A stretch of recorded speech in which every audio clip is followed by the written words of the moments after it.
Hi, this is Julio. This is just a little interview that Kathleen and Jackie agreed to do for me, just to tell everybody how to organize a little lesson plan.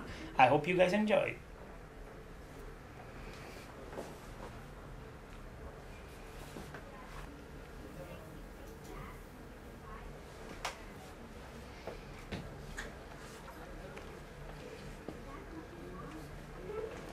Okay, Jackie, in planning a lesson, do you begin with writing an objective or creating the activity first? Well, it's important for the students that you let them know what their objective is. So it would be important to let them know before you start any activity. Okay, how do you write your objective? Well, in creating an objective, you need to make sure that it's something that you can measure, not like, will they love math? Something like that would not be able to be measured, so measurable. Let's see, do you plan what your students will be doing in your lesson? Yes, it is very important for you to visualize what the students will be doing, because in order for them to learn something, you need to see what they're going to be doing for them to learn different activities. Okay, let's see. Do you plan when it is appropriate for students to socially interact while learning? How do you do that? What do you mean? Well, do you think that students should always be doing group work, or do you think they should be taking notes? I think everything is important because different students learn in different ways. Many times students learn by taking notes. Like, for example, myself, I have to take notes. And when students are in groups, different students that learn when they're through peer advice will learn that way. So it's important to incorporate different ways of teaching. Okay. Do you include the direct instruction, guided practice, independent practice in your lessons? Does that make sense? Where, if you can rephrase that. It'd be like an I, we, you format. Like the teacher would instruct, then the whole class would do it together, and then you would send the students out to do the work by themselves. Yes, I think in the beginning, when you start a lesson plan, you should state your objective, and just also it's important to feed off of the students.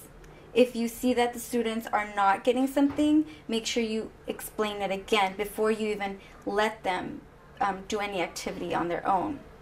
Okay. Well, obviously students will be asking you questions throughout your lessons. How do you prepare for that?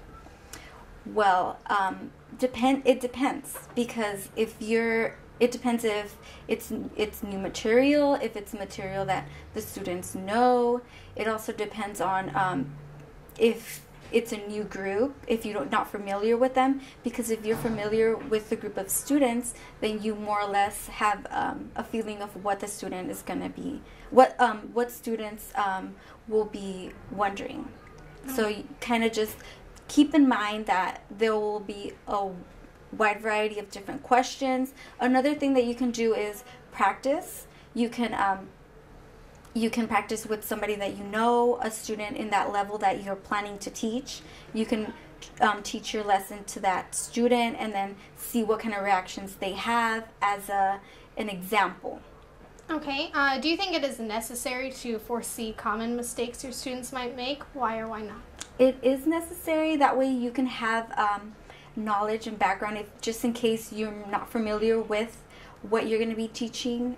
Make sure that you do the research before you go into the classroom, just to be sure of what you're talking about. Make sure. Okay, let's say that your topic for the day is very difficult. How would you effectively teach the material? What ways? What do you mean? Like, would you make it relatable? Would you break it down into steps? Would you use real life examples? Yes, and yes. You make sure that if it's something very difficult, try to put it, of course, in language and vocabulary that they will understand. Make sure you or what was the other question? Like, would it be relatable? So that was the language. And then would you break it down into steps for them? Yes. Make sure that before you go on to having them do a problem on their own, make sure that you explain every single step and make sure that you have it on the board and you don't erase it. That way they can see it as they do different problems. Okay, and would you use real life examples? Yes, real life examples, because that way they can remember and they can use that as a background. And they'll also it'll also help them because it'll be it'll be a fun way to use their math. Okay. How do you stretch your students' learning? I mean, do you ask how or why during your lesson when you ask for help from students? What do you mean? Okay, so if you ask for student help, do you ask... If I ask them for help? Okay. Yeah, and they give you an answer. Would you ever ask how or why? Yes. Just why would you do that? I would ask, especially if their facial gesture is not sure, just to make sure that the student knows what they're talking about, and that way you can further help them. Okay, how do you check for understanding? You should ask the entire class. You can say, or what do you mean? Well, like, would you have them all like thumbs test, up, stand up? Yeah, I personally like the thumbs up because that way they're just focused on themselves. That way they can just go like thumbs up. You see them, they see you, and it's not like a group thing. Okay. How do you engage your students in your lesson? Make sure that you use real life examples. That way that they feel like, oh, interested. Make sure that it's relatable to them.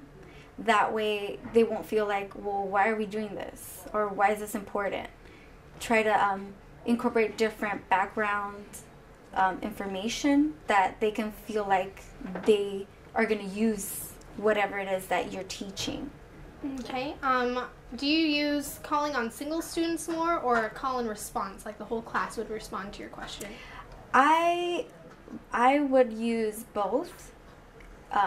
If you see that a student is struggling, I would, or if a student is not paying attention, a good way to kind of let them know that you kind of see them, but you don't want to really say, be quiet. You could just say, so what do you think? That's a good answer. Okay, what kind of expectations do you have for your students? As far as... do you expect them to completely have the correct answer using academic language, or do you just expect them to get the gist of what you're saying? Well, I think it's important that they get the entire thing. Of course, not initially. So kind of like that goes along with the steps.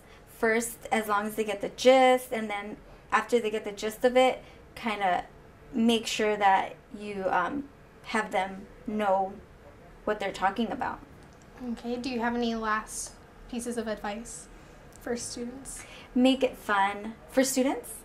For students becoming teachers. Yeah, I think that you should make it fun, have a good voice, make sure you eye contact, All right, and you're relaxed. Okay, thank you.